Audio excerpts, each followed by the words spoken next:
यही नोएडा के sector 93 grand Omaxe society के बाहर मौजूद हैं और ये वही श्रीकांत त्यागी का घर है जो इस वक्त आप देख रहे हैं। और यहीं पर इसी श्रीकांत त्यागी के घर को बुलडोजर से इस अवैध निर्माण को ढहाया गया है। ये वो निर्माण है जिसे नोएडा अथॉरिटी ने ढहा दिया। अब फरार तो है श्रीकांत त्यागी, 8 टीमें बना दी गई हैं। वो 8 टीमें इसकी तलाश में हरियाणा, उत्तराखंड और उत्तर प्रदेश में यानी कि लखनऊ, हरिद्वार और दिल्ली के आसपास के इलाके एनसीआर में श्रीकांत त्यागी को ढूंढ रही हैं। पुलिस ने इन टीमों के अलावा और दूसरी कार्रवाई भी की है। जीएसटी की टीम पहुंची है उन दुकानों पर जहां व्यापार कारोबार चलता है। नोएडा के पास भंगील वो गांव जहां का रहने वाला श्रीकांत त्यागी है, वहां किराएदारों के किराए का हिसाब किताब हो रहा है। लेकिन प्रश्न अभी यही है कि ये कानून के हाथ लंबे हैं या इस मुजरिम के पांव, क्योंकि अभी तक ये पकड़ में नहीं आया है। देखिए हमारी ये रिपोर्ट। तेरे पति को भी जानते हो, बढ़िया समझी। अगर लगाना पेड़ तो इलाज कर देना कहीं पर बुला के स्टाफ को। ये मेरी प्राइवेसी है।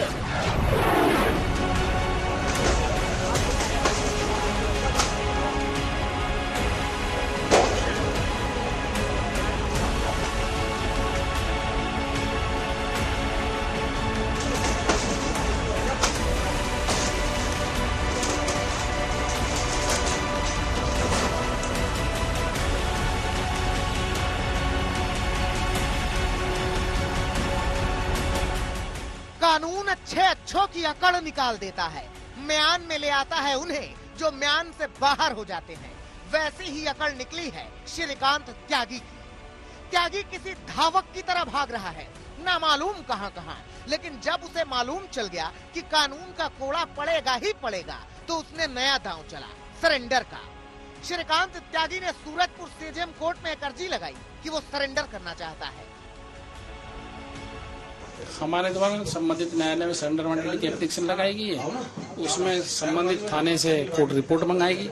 रिपोर्ट मंगाने के बाद में संबंधित थाना रिपोर्ट देगा। उसके बाद में जो हमारी प्रोसीडिंग होती है सरेंडर करने की, वो स्टार्ट हो जाएंगी। कोर्ट ने त्यागी की अर्जी पर सुनवाई की, तारीख दी कि 10 अगस्त से पहले त्यागी कोर्ट में सरेंडर कर दे। तारीख मिलते ही कोर्ट की सुरक्षा व्यवस्था बढ़ा दी गई। कहीं ऐसा न हो कि पुलिस का पहरा बना रहे और त्यागी कोर्ट में हाजिर हो जाए।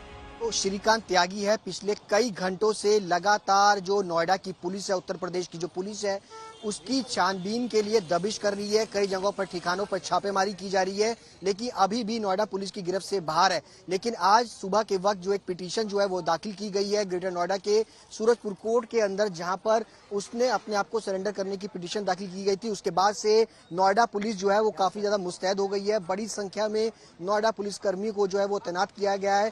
चप्पे चप्पे पर निगरानी जो है वो रखी जा रही है, ताकि कभी भी श्रीकांत त्यागी यहाँ पर जो है वो सरेंडर कर सकते हैं। और ऐसे में एक एक व्यक्ति की जो भी यहाँ पर गाड़ी आ रही है, जो भी व्यक्ति आ रहा है, उसका बाकायदा आईडी कार्ड चेक किया जा रहा है, उसकी गाड़ी की चेकिंग की जा रही है। उसके बाद ही जाने की इजाजत जो है वो अंदर जाने की दी जा रही है। श्रीकांत त्यागी को मालूम भी न रहा होगा कि उसकी बदतमीजी उसे कितनी भारी पड़ेगी। अब आलम यह है कि त्यागी के सारे गैर कानूनी कामकाज पर प्रशासन सख्त हुआ है। ग्रैंड उनका घर है जहां पर उन्होंने अतिक्रमण कर रखा था, वहां पर बुलडोजर चला। उसके अलावा कई सारी संपत्तियां बंगेल के अंदर जिस तरीके से उनकी पुश्तैनी संपत्ति है, जहां पर लाखों रुपए का उनके पास किराया आता है, कई सारी दुकानें हैं, उन पर आज जीएसटी और तमाम विभाग के जो लोग हैं वो पहुंचे थे। नोएडा प्राधिकरण के लोग भी वहां पर पहुंचे, इंटेलिजेंस विभाग के लोग भी पहुंचे। लगातार पूछताछ का सिलसिला जो है वो उनके तरफ से किया जा रहा है। हालांकि अब इस पूरे मामले पर 10 तारीख तक के लिए उनको राहत जो है वो नहीं मिली है। पुलिस की पूरी कोशिश है कि वो श्रीकांत त्यागी को कोर्ट में सरेंडर करने से पहले गिरफ्तार कर ले, इसीलिए पूरा अमला लगा है। लेकिन पुलिस की भी माने, पुलिस आला अधिकारियों की माने तो लगातार उसकी जो लोकेशन है वो चेंज हो रही है। लगातार पुलिस उसकी लोकेशन को ट्रेस नहीं कर पा रही है। लेकिन सूत्रों की माने तो वो पुलिस की गिरफ्त के आसपास ही है। कभी भी पुलिस जो है उसको गिरफ्तार कर सकती है। इसके अलावा पुलिस से वो दूर नहीं है। पुलिस, नोएडा पुलिस और तमाम जो अधिकारी हैं वो लगातार इस पूरे मामले की जो टीमें, 8 टीमें इस पूरे मामले के अंदर बनाई गई हैं, जो लगातार हर इलाकों में, यूपी के अलग अलग इलाकों में, मोदी नगर हो, मेरठ हो, इन तमाम इलाकों के अंदर लगातार दबिश जो है वो कर रहे हैं। श्रीकांत त्यागी के वकील की माने तो श्रीकांत त्यागी अदालत के खुलने का इंतजार कर रहा था, इसीलिए वो शनिवार और रविवार तक खामोश रहा।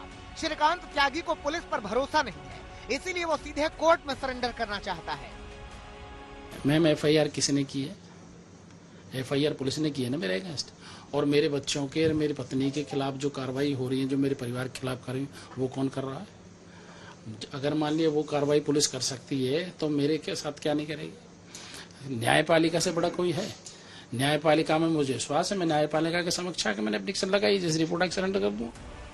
श्रीकांत त्यागी जब सरेंडर करेगा तब करेगा, मगर आपको उसकी ठसक दिखानी जरूरी है, ये बताना जरूरी है कि कैसे सोसाइटी में उसकी दबंगई के निशान दिखते हैं।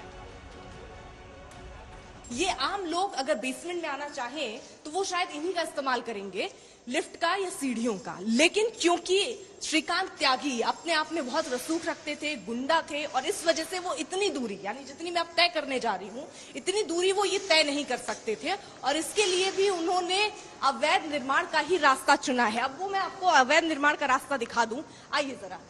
ये आप देखिए, इतनी दूर यहाँ पर उनकी गाड़ी कहीं लगती, लेकिन उन्होंने क्या तरीका निकाला? उन्होंने तरीका कुछ ऐसा निकाला कि अभी देखिए, निर्माण जो ढाया गया है अवैध, वो सिर्फ ऊपर जो हम लोग तस्वीरें आपको दिखा रहे थे वही नहीं, यहाँ नीचे भी। और अगर आप खास तौर पर गौर करेंगे तो आपको ये दीवार, दोनों दीवार अगर आप देखिए, बीच की दीवार आपको कुछ अलग लगेगी। अब अलग इसलिए है क्योंकि ये कहा गया, ये बताया जा रहा है, कितनी सच्चाई है उस पर नहीं अभी जा रहे हैं।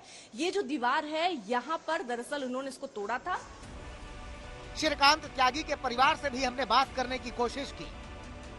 03 ये घर श्रीकांत त्यागी का है, वो जो अभी फरार चल रहे हैं, जिनके लिए तलाश हो रही है, और ये कहा जा रहा है जल्द ही वो सरेंडर भी कर देंगे। कब करते हैं वो भी पता नहीं है। ये घर आप मेरे पीछे उन्हीं का देख रहे हैं, घर में उनके परिवार के लोग मौजूद हैं। ये बेल हमने बजाकर कोशिश की थी कि एक बार बात कर पाए मैम, और हमने अंदर भी अभी देखिए नॉक करके इनसे बात करने की कोशिश की थी, और ये लोग उस समय कह रहे थे कि हम बहुत दुखी हैं, रो रहे थे कि हमारा घर टूटा है। एक बार और कोशिश कर लेते हैं। मैम आपका पक्ष भी जानना जरूरी है। मैम आज सरेंडर कर रहे हैं क्या वो? मैम तो अब से थोड़ी देर पहले जब कैमरा ऑफ था और मैंने नॉक किया तो उधर से आवाज जरूर आ रही थी, वो बात कर रही थी लगातार। मैं भी उनसे कह रही थी कि अपना पक्ष रखना जरूरी है, लेकिन फिर भी सिर्फ रोने की आवाज आ रही थी अंदर से, और वो लोग कुछ भी बोलने को इस वक्त तैयार नहीं है। श्रीकांत त्यागी के वो समर्थक जिन्होंने पिछली शाम सोसाइटी में हंगामा काटा, उन सबको 14 दिन के लिए जेल भेजा जा चुका है, और अब अगला नंबर श्रीकांत त्यागी का ही है। नोएडा से अर्पिता आर्या, अरविंद ओझा, भूपेंद्र चौधरी और सुशांत के साथ आज तक ब्यूरो।